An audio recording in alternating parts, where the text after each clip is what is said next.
Hello, welcome to ജോസ്നോ home book. അപ്പോൾ ഇന്നത്തെ വീഡിയോ എന്ന് പറയുന്നത് ഒരു സിമ്പിളായിട്ടുള്ള ബർത്ത്ഡേ കേക്കിൻ്റെ പ്രിപ്പറേഷൻസും അതിൻ്റെ ഡെക്കറേഷൻസും ഒക്കെയാണ്. നമുക്ക് വളരെ സിമ്പിളായിട്ട് ഉണ്ടാക്കാൻ പറ്റിയിട്ടുള്ള ഒരു കേക്കിൻ്റെ ഡെക്കറേഷൻസൊക്കെയാണ് കേട്ടോ ഇന്ന് കാണിക്കുന്നത്. അപ്പോൾ ഇന്നെന്താ ഒരു കേക്കിൻ്റെയൊക്കെ ഒരു റെസിപ്പി അല്ലെങ്കിൽ ഒരു ഡെക്കറേഷൻ ഇടുക എന്ന് ചോദിച്ചാൽ, നമ്മുടെ ഫാമിലി 10K സബ്സ്ക്രൈബേഴ്സായി. ഒരുപാട് സന്തോഷം. അപ്പോൾ ആ ഒരു സന്തോഷം പങ്കുവയ്ക്കാൻ വേണ്ടി കൂടിയാണ് ഇങ്ങനെ ഒരു വീഡിയോ എടുക്കാമെന്ന് വിചാരിച്ചത്. അപ്പോൾ ഞാനൊരു ഹോം ബേക്കർ കൂടിയാണ്. അപ്പോൾ എനിക്ക് ഇതുപോലെ ചിലപ്പോൾ ഒക്കെ നമ്മുടെ ഫ്രണ്ട്സിൻ്റെ കയ്യിൽ നിന്നൊക്കെ ചില ഓർഡേഴ്സൊക്കെ കിട്ടാറുണ്ട്. അപ്പോൾ ഫ്രണ്ട്സിനും ഫാമിലിക്കും വേണ്ടി മാത്രമാണ് ചെയ്ത് കൊടുക്കുന്നത്, പുറത്തേക്കൊന്നും ചെയ്ത് കൊടുക്കില്ല. അപ്പോൾ നമുക്ക് നോക്കാം ഈ ഒരു സിമ്പിളായിട്ടുള്ള ഹലോ കിറ്റി ബർത്ത്ഡേ കേക്ക് എങ്ങനെയാണ് ഉണ്ടാക്കിയെന്ന്.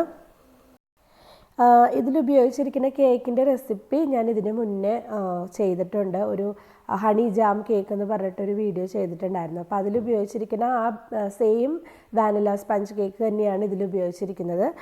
പക്ഷേ അവർക്ക് 2 കിലോ കേക്ക് വേണമായിരുന്നു. അപ്പം അതുകൊണ്ട് കുറച്ച് വലിപ്പത്തിലാണ്, അളവ് കൂട്ടിയിട്ടാണ് ചെയ്തിരിക്കുന്നത്. അതിൽ 1/2 കിലോൻ്റെയാണ് ഞാൻ കാണിക്കുന്നത്. അപ്പോൾ അത് നമ്മൾ അഡ്ജസ്റ്റ് ചെയ്ത് 2 കിലോൻ്റെ ആക്കുക, എന്നിട്ട് ചെയ്യാം. ഞാനപ്പോൾ 2 9 ഇഞ്ചിൻ്റെ കേക്ക് പാനിലാണ് കേക്ക് ബേക്ക് ചെയ്തെടുത്തത്. കേക്ക് സെറ്റ് ചെയ്യുന്നതും ഫ്രോസ്റ്റ് ചെയ്യുന്ന രീതിയൊക്കെ ഞാൻ ഇതിന് മുന്നേ 2-3 വീഡിയോസിൽ കാണിച്ചിട്ടുണ്ട്. അപ്പോൾ ഞാൻ ഇനി റിപ്പീറ്റ് ചെയ്യുന്നില്ല, അതൊന്നും എല്ലാ ടിപ്സും സഹിതം ഞാൻ അതിൽ പറഞ്ഞിട്ടുണ്ട്. അതിൻ്റെ ലിങ്ക് ഞാൻ ഡിസ്ക്രിപ്ഷൻ ബോക്സിൽ കൊടുക്കാം. പിന്നെ ഇതിനകത്ത് ഫില്ലിംഗ് കൊടുക്കുന്നത് പൈനാപ്പിൾ ഫില്ലിംഗ് ആണ്. പൈനാപ്പിൾ കുറച്ച് ഷുഗറും ചേർത്തിട്ട് നന്നായിട്ട് വേവിക്കുക. അതിന് ശേഷം അതിൻ്റെ ഹാഫ് പോർഷൻ എടുത്തിട്ട് ഒരു ഹാൻഡ് ബ്ലെൻഡർ വെച്ചിട്ടോ അല്ലെങ്കിൽ മിക്സിയിലിട്ടോ നന്നായിട്ട് ക്രഷ് ചെയ്തെടുക്കുക. എന്നിട്ട് ഫില്ലിംഗ് ആയിട്ട് ചേർത്ത് കൊടുക്കുക. ഹാഫ് പോർഷൻ ക്രഷ് ചെയ്താൽ മതി കേട്ടോ. ഹാഫ് പോർഷൻ ആ പീസായിട്ട് തന്നെ കിടക്കുന്നതാണ് നല്ലത്. അപ്പോൾ നമ്മൾ ഈ കേക്ക് കട്ട് ചെയ്ത് കഴിക്കുമ്പോൾ ആ പൈനാപ്പിളിൻ്റെ പീസ് കടിക്കുമ്പോൾ നല്ലൊരു രസമാണത്. അതിനുശേഷം നമ്മൾ ഈ ബട്ടർ സ്കോച്ചിനൊക്കെ ചെയ്യുന്ന കാഷ്യൂ പ്രിലൈൻസ് ഉണ്ടല്ലോ, അത് കുറച്ച് പൗഡർ ചെയ്തിട്ടും ചേർത്ത് കൊടുക്കുന്നുണ്ട് കേട്ടോ. അതും നല്ല ടേസ്റ്റ് കൊടുക്കും ഈ കേക്കിന്. പിന്നെ ക്രീം നമ്മൾ സാധാരണ വിപ്പിംഗ് ക്രീം അല്ല ഉപയോഗിക്കുന്നത്. ചിലപ്പോൾ കൺഫെക്ഷണറി പേസ്ട്രി ആയിരിക്കും ഉപയോഗിക്കുന്നത്, ചിലപ്പോൾ നമ്മുടെ വൈറ്റ് ചോക്ലേറ്റ് മൂസ് ആയിരിക്കും ഉപയോഗിക്കുന്നത്. പ്ലെയിൻ ആയിട്ടുള്ള വിപ്പിംഗ് ക്രീം ഞാൻ കൊടുക്കൽ വളരെ ചുരുക്കമാണ്. എന്തെങ്കിലും ആ ക്രീമിനെ ഒന്ന് ഫ്ലേവർഫുൾ ആക്കിയിട്ട് കൊടുക്കുന്നതാണ് എനിക്ക് കുറച്ചും കൂടെ ഇഷ്ടം. അപ്പോഴാണ് നമുക്ക് ആ കേക്ക് കഴിക്കുമ്പോൾ ഒരു കേക്ക് കഴിച്ചൊരു ഫീലിംഗ് വരുന്നത്. പ്ലെയിൻ വിപ്പിംഗ് ക്രീം ആണെങ്കിൽ ആ കേക്കിനൊരു ജീവനില്ലാത്ത പോലെ തോന്നും. അപ്പോൾ നമ്മളെപ്പോഴും ഫില്ലിങ്ങിലുള്ള ക്രീം നമ്മളെപ്പോഴും ഒന്നൊരു ഫ്ലേവർഫുൾ ആക്കിയിട്ട് കൊടുക്കുന്നതായിരിക്കും നല്ലത്. ഇനി നമ്മൾ എപ്പോഴും പറയുന്ന പോലെ തന്നെ ആദ്യം ക്രം കോട്ട് ചെയ്തെടുക്കുക. അപ്പോൾ ഇതത്രയ്ക്ക് സ്മൂത്ത് ഫിനിഷിംഗ് ആയിട്ടൊന്നും വരില്ല കേട്ടോ ഈ ക്രം കോട്ട് ചെയ്തെടുക്കുന്നത്. കാരണം ഞാൻ പറഞ്ഞില്ലേ, നമ്മൾ കുറച്ചൊന്ന് ഇതിനകത്ത് വ്യത്യാസങ്ങൾ വരുത്തിയിട്ടാണ് ചെയ്യുന്നത്. പ്ലെയിൻ ആയിട്ടുള്ള വിപ്പിംഗ് ക്രീം അല്ല. അതുകൊണ്ട് തന്നെ ക്രം കോട്ട് കാണുമ്പോൾ അത്രയ്ക്ക് സുഖമുള്ളതായിട്ടൊന്നും തോന്നില്ല. പക്ഷേ ഒരു കുഴപ്പമില്ല കേട്ടോ. നമ്മൾ പിന്നെ ഇതിൻ്റെ മേളിലൊരു ക്രീം ഫില്ലിംഗ് കൂടെ ചെയ്യുന്നുണ്ടല്ലോ, അതുകൊണ്ട് കുഴപ്പമില്ല. ക്രം കോട്ട് ആക്കിയതിന് ശേഷം അറ്റ്ലീസ്റ്റ് അരമണിക്കൂറെങ്കിലും ഫ്രിഡ്ജിൽ വെച്ച് തണുപ്പിച്ചതിന് ശേഷം ഫൈനൽ കോട്ടിങ് ചെയ്യാൻ വേണ്ടിയിട്ട് എടുക്കുക. ഫൈനൽ കോട്ട് ചെയ്യുന്ന സമയത്ത് നമുക്ക് ജസ്റ്റ് സ്പാച്ചിൽ വെച്ചിട്ട് ആക്കി കൊടുക്കാം. പക്ഷെ ഞാനിതുപോലത്തെ ഒരു ടിപ്പ് ഉപയോഗിച്ചിട്ടാണ് ക്രീമാക്കി കൊടുക്കുന്നത്. അപ്പം ഈവനായിട്ട് നമുക്ക് ക്രീമാക്കി കൊടുക്കാനായിട്ട് പറ്റും. അപ്പോൾ ഇതിൻ്റെ കാര്യങ്ങളും ഈ ഫൈനൽ ഫ്രോസ്റ്റിങ്ങിൻ്റെ കാര്യങ്ങളും ഒക്കെ ഞാൻ ഇതിൻ്റെ മുന്നത്തെ വീഡിയോസിൽ നന്നായിട്ട് പറഞ്ഞിട്ടുണ്ട്. നമ്മൾ എന്തൊക്കെ പ്രിപ്പറേഷൻസ് അതിന് വേണ്ടിയിട്ട് ചെയ്യണം, അതിൻ്റെ ഇടയ്ക്കിടയ്ക്ക് ചെയ്യാനുള്ള കാര്യങ്ങളൊക്കെ ഞാൻ പറഞ്ഞിട്ടുണ്ട്. അപ്പം നിങ്ങളതൊന്ന് റെഫർ ചെയ്ത് നോക്കുക. പിന്നെ ഫ്രോസ്റ്റിംഗ് ചെയ്യുന്ന സമയത്ത് ഈ സ്പാച്ചിൽ വെച്ച് ഈ ഒരു മൂവ്മെൻറ്റ് മറക്കരുത്. ലെഫ്റ്റ് റൈറ്റ് ആ ഒരു രീതിയിൽ ആ മൂവ്മെൻറ്റ് മറക്കരുത്. ഇത് എയർ ബബിൾസ് കളയാനായിട്ടുള്ള ബെസ്റ്റ് ഐഡിയ ആണ്. ഇത് സ്കിപ്പ് ചെയ്ത് കഴിഞ്ഞാൽ നമ്മുടെ കേക്ക് മുഴുവൻ ഇങ്ങനെ കുത്തു പോലെ വന്നിരിക്കും. അതുപോലെ തന്നെ വിപ്പ് ചെയ്യുന്ന സമയത്ത് ചെറിയ സ്പീഡിലിട്ടിട്ട് വിപ്പ് ചെയ്യുക. ഒരിക്കലും ഹൈ സ്പീഡിലിട്ട് വിപ്പ് ചെയ്ത് പെട്ടെന്നാക്കി എടുക്കരുത്. ചെറിയ സ്പീഡിലിട്ട് പിന്നെ അങ്ങനെ ഹൈ സ്പീഡാക്കി വിപ്പ് ചെയ്തെടുക്കാനായിട്ട് പ്രത്യേകം ശ്രദ്ധിക്കണം. അങ്ങനെ ഹൈ സ്പീഡിലിട്ട് വിപ്പ് ചെയ്തെടുത്താലും നമ്മുടെ ക്രീമിൽ ഒത്തിരി എയർ ബബിൾസ് കയറിയിട്ട് നമ്മൾ ഫ്രോസ്റ്റിംഗ് ചെയ്യുന്ന സമയത്ത് ഫുള്ളിങ്ങനെ കുത്തായിട്ടിരിക്കും. അപ്പം ചെറിയ സ്പീഡിലിട്ട് വിപ്പ് ചെയ്തെടുക്കുക. പിന്നെ ക്രീം ഡ്രൈ ആവാതിരിക്കാനായിട്ട് പ്രത്യേകം ശ്രദ്ധിക്കണം. ഇത് പെട്ടെന്ന് ഡ്രൈ ആയിപ്പോവും പുറത്തിങ്ങനെ വെക്കുമ്പോഴേക്കും.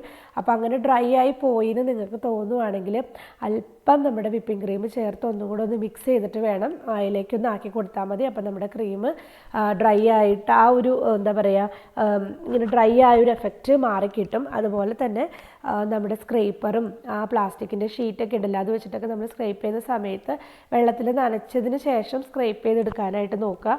അപ്പോഴും നമ്മുടെ ക്രീം ഡ്രൈ ആവുന്നതിൽ നിന്നും അത് ഹെൽപ്പ് ചെയ്യും. ക്രീം ഡ്രൈ ആയി പോയി കഴിഞ്ഞാൽ നമുക്കൊരു സ്മൂത്ത് ഫിനിഷിങ് കിട്ടില്ല. ഇങ്ങനെ ആകെ കൂടി ഇങ്ങനെ ഓവർ വിപ്പായി പോയ പോലത്തെ ഒരു ഫീലിംഗ് ആയിരിക്കും നമുക്ക് കിട്ടുന്നത്. ഇങ്ങനെ അപ്പടി എയർ ബബിൾസ് കയറിയിട്ടുള്ള അങ്ങനെ ഒരു ഫീലിംഗ് ആയിരിക്കും. അപ്പം ക്രീം ഡ്രൈ ആയി പോവാതിരിക്കാനായിട്ട് പ്രത്യേകം ശ്രദ്ധിക്കണം. ഡ്രൈ ആയി പോകുന്നെന്ന് തോന്നുകയാണെങ്കിൽ ഞാൻ പറഞ്ഞ പോലെയൊക്കെ ചെയ്താൽ മതി, ഒരു കുഴപ്പവുമില്ല. പിന്നെ ഇത് ചെയ്താണ് കേട്ടോ പ്രാക്ടീസ് ആവുന്നത്. നമുക്ക് എത്ര നേരം ഇത് വിപ്പ് ചെയ്യണമെന്നും പിന്നെ എങ്ങനെ ചെയ്തെടുക്കണമെന്നൊക്കെ ഉള്ളതൊക്കെ നമുക്ക് ചെയ്താണ് ആ ഒരു ഐഡിയ കിട്ടുന്നത്. ഇനി നമുക്ക് നമ്മുടെ മനസ്സിന് സാറ്റിസ്ഫൈഡ് ആവുന്നത് വരെ ഇതൊന്ന് നന്നായിട്ട് ഫിനിഷിങ് ചെയ്തെടുക്കുക. അപ്പോൾ നമ്മുടെ മനസ്സിന് തൃപ്തിയാവുന്നിടം വരെ ഫിനിഷ് ചെയ്തുകൊണ്ടിരിക്കുക. എൻ്റെ കയ്യിൽ 2 ടൈപ്പിലുള്ള അസറ്റേറ്റ് ഷീറ്റ് ഉണ്ട് കേട്ടോ, ഒന്ന് തിക്കായിട്ടുള്ളതും ഒന്ന് തിന്നായിട്ടുള്ളതും. അപ്പോൾ എനിക്കിത് കിട്ടിയത് ഒരു 2 years ബാക്ക് മിഷേൽ സലാമിൻ്റെ ഒരു ക്ലാസ് ഇവിടെ ദുബായിൽ വന്നായിരുന്നു. അവർ സ്ക്വയറിൻ്റെയും സ്ഫിയറിൻ്റെയും ഫ്രോസ്റ്റിംഗ് ചെയ്യുന്ന ആ ഒരു ക്ലാസ് ആയിരുന്നു. പക്ഷേ ആ ക്ലാസ്സിൽ വെച്ച് അവർ പ്രൊവൈഡ് ചെയ്തതാണ് ഈ ഒരു അസറ്റേറ്റ് ഷീറ്റ്സ്. പക്ഷേ ഭയങ്കര സൂപ്പർ സംഭവമാണ്. ഇതിൽ എന്ത് മാജിക്കാണോ ഉള്ളതെന്ന് എനിക്കറിയില്ല. എൻ്റെ കയ്യിൽ ഓൾറെഡി വേറെയൊക്കെ ഉണ്ടായിരുന്നു, പക്ഷെ അതൊന്നും വെച്ചിട്ട് ഇത്രയും നമുക്ക് ഷാർപ്പ് എഡ്ജോ സ്മൂത്ത് ഫിനിഷിംഗ് ഒന്നും ആക്കിയെടുക്കാൻ പറ്റില്ലായിരുന്നു. പക്ഷേ ഇത് കിട്ടിയ പിന്നെ ആ പ്രോസസ്സ് ശരിക്കും എനിക്ക് എളുപ്പമായിട്ടോ. അപ്പോൾ നമ്മൾ അത്യാവശ്യം നല്ല രീതിയിൽ ഇപ്പോൾ ഫിനിഷ് ചെയ്തെടുത്തിട്ടുണ്ട്. ഇനി നമുക്കിതിൻ്റെ താഴ്ഭാഗം ഒന്ന് ക്ലീൻ ചെയ്ത് കൊടുക്കാം. അപ്പോൾ അതിന് വേണ്ടിയിട്ട് നമ്മൾ ഡയറക്റ്റായിട്ട് ടിഷ്യൂ ഉപയോഗിച്ചിട്ട് ക്ലീൻ ചെയ്യുന്നതിന് പകരം ഇതുപോലൊരു ബ്രഷ് ഉപയോഗിച്ചിട്ട് ക്ലീൻ ചെയ്യുവാണെങ്കിൽ കുറച്ചുകൂടി നന്നായിട്ട് നമുക്കത് ക്ലീൻ ആക്കി എടുക്കാനായിട്ട് പറ്റും. ഇനി ഇതിൻ്റെ മുകളിലേക്ക് നമുക്കൊരു പിങ്ക് കളറിലെ ഫ്രോസ്റ്റിംഗ് ആണ് കൊടുക്കേണ്ടത്. അപ്പോൾ ഞാൻ ആദ്യം ക്രീം വിപ്പ് ചെയ്ത സമയത്ത് കുറച്ചെടുത്ത് ഫ്രിഡ്ജിലെടുത്ത് മാറ്റി വെച്ചിട്ടുണ്ടായിരുന്നേ. ഫ്രിഡ്ജിൽ തന്നെ വെക്കണം, പുറത്ത് വെക്കരുത്, നമ്മുടെ ക്രീം ഡ്രൈ ആയി പോകും. അപ്പോൾ ഫ്രിഡ്ജിൽ മാറ്റി വെക്കുക, എന്നിട്ട് പിങ്ക് കളർ ചേർത്ത് നന്നായിട്ട് മിക്സ് ചെയ്തെടുക്കുക. ഇനി ഞാനിവിടെ ഉപയോഗിച്ചിരിക്കുന്ന ഒരു ടിപ്പ് എന്ന് പറയുന്നത് ഓപ്പൺ സ്റ്റാർ കാറ്റഗറിയിൽ വരുന്നൊരു ടിപ്പാണ്. ഇത് വിൽട്ടൻ്റെ ടിപ്പല്ല, അതുകൊണ്ട് എനിക്ക് നമ്പർ അറിയത്തില്ല. പക്ഷേ ഓപ്പൺ സ്റ്റാർ കാറ്റഗറിയിൽ വരുന്ന ഒരു ടിപ്പാണ്. അപ്പോൾ നമുക്ക് ഈ ഒരു ഷേപ്പ് കിട്ടും ആ ഒരു ടിപ്പ് ഉപയോഗിക്കുമ്പോൾ. അപ്പോൾ ഈ ഒരു ഇത് വെച്ചിട്ട് 3 ലെയർ ഞാനിങ്ങനെ ആക്കി കൊടുക്കുന്നുണ്ട്. ഔട്ടർ ലെയർ കുറച്ച് വലിപ്പത്തിൽ, പിന്നെ ഇന്നർ വരുമ്പോഴേക്കും നമ്മൾ ആ ഓൾട്ടർനേറ്റ് ആയിട്ടുള്ള സ്പേസിലാക്കി കൊടുക്കുമ്പോഴേക്കും അത് കറക്റ്റായിട്ട് നമുക്ക് കിട്ടും.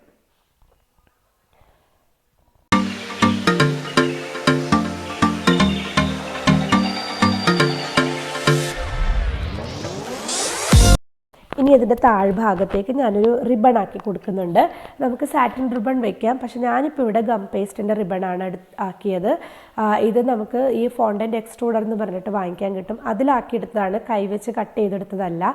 അതൊരു ഇടിയപ്പത്തിൻ്റെ മിഷൻ പോലെ ഇരിക്കുന്ന ഒരു സംഭവമാണ്. അതിൽ ഡിഫറെൻറ്റ് ടൈപ്സ് അച്ചുകളും കൂടെ വരുന്നതാണ്. സത്യം പറഞ്ഞാൽ അതിൻ്റെ വീഡിയോ എടുത്തതാണ്, പക്ഷേ വിട്ടുപോയി അത് കാണിക്കാനായിട്ട്. അപ്പോൾ അത് വെച്ചിട്ട് ചെയ്തെടുക്കുക. ഇത് ചെയ്തെടുക്കുമ്പോഴേക്കും ആ സമയത്ത് ചെയ്തെടുത്താൽ മതി, നേരത്തെ ചെയ്ത് വെക്കേണ്ട. കാരണം ഡ്രൈ ആയി പോയി കഴിഞ്ഞാൽ പിന്നെ ഇത് കേക്കിലേക്ക് വെക്കാൻ കുറച്ച് പാടായിരിക്കും. ഇനി നമുക്കൊരു ബോ ആക്കി കൊടുക്കണം. അപ്പോൾ അതിന് ഇതുപോലത്തെ സിലിക്കൺ മോൾഡ് വാങ്ങിക്കാൻ കിട്ടും. ബോ ഷേപ്പിലുള്ള സിലിക്കൺ മോൾഡ് വാങ്ങിക്കാൻ കിട്ടും.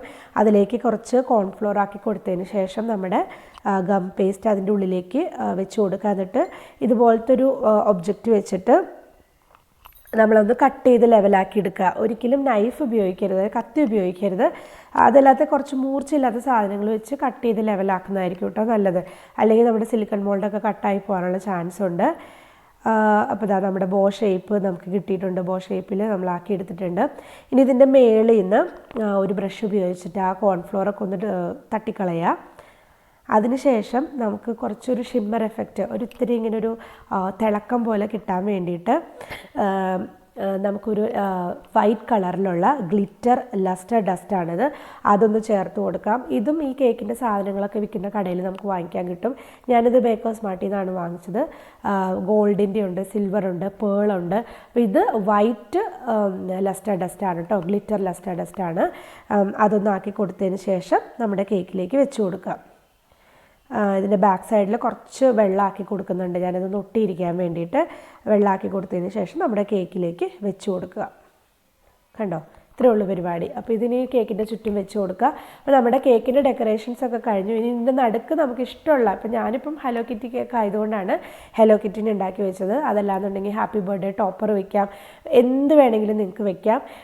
ഇതൊരു ജനറൽ ആയിട്ടുള്ളൊരു ഡെക്കറേഷൻ ഐഡിയ തന്നതാണ്. അപ്പം ഹലോ കിറ്റീന് ഇതുപോലത്തെ ഗം പേസ്റ്റിന് എന്തെങ്കിലും ടോപ്പേഴ്സാണ് വെക്കുന്നതെങ്കിൽ നമ്മൾ ആദ്യം ഒരു ഫോണ്ടൻ അല്ലെങ്കിൽ ഗം പേസ്റ്റിൻ്റെയോ ഫോണ്ടൻറ്റിൻ്റെയോ എന്തെങ്കിലും ഒരു മാറ്റ് പോലെ ഉണ്ടാക്കി അതിൻ്റെ നടുക്ക് വെച്ചതിന് ശേഷം അതിൻ്റെ മേലേക്ക് ടോപ്പർ എടുത്ത് വയ്ക്കുന്നതായിരിക്കും കേട്ടോ കുറച്ചുകൂടെ നല്ലത്. അങ്ങനെയാകുമ്പോൾ എന്താ വെച്ച് കഴിഞ്ഞാൽ ഈ ഗം പേസ്റ്റൊക്കെ ക്രീമായിട്ട് ടച്ചായി കഴിഞ്ഞാൽ അതിങ്ങനെ അലുത്തലുത്ത് വരുന്ന പോലെ തോന്നും കുറച്ച് സമയം കഴിയുമ്പോൾ. അപ്പോൾ ഇതുപോലൊരു മാറ്റ് ഉണ്ടാക്കിയിട്ട് അതിൻ്റെ മേലേക്കാണ് വെക്കണമെങ്കിൽ ആ ഒരു പ്രശ്നം ഉണ്ടാവില്ല. അപ്പോൾ നമ്മുടെ സിമ്പിളായിട്ടുള്ള ഒരു ബർത്ത്ഡേ കേക്ക് ആയിക്കഴിഞ്ഞു.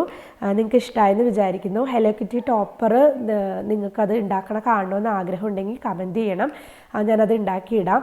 അതുപോലെ തന്നെ ഇതുപോലത്തെ വീഡിയോസ് കാണാൻ ഇഷ്ടമുണ്ടെങ്കിൽ അതും കമൻറ്റ് ചെയ്യണം. അപ്പോൾ ഇടയ്ക്കിടയ്ക്ക് ഇതുപോലെ കേക്ക് ചെയ്യുമ്പോൾ ഞാൻ വീഡിയോ ആക്കിയിടാം.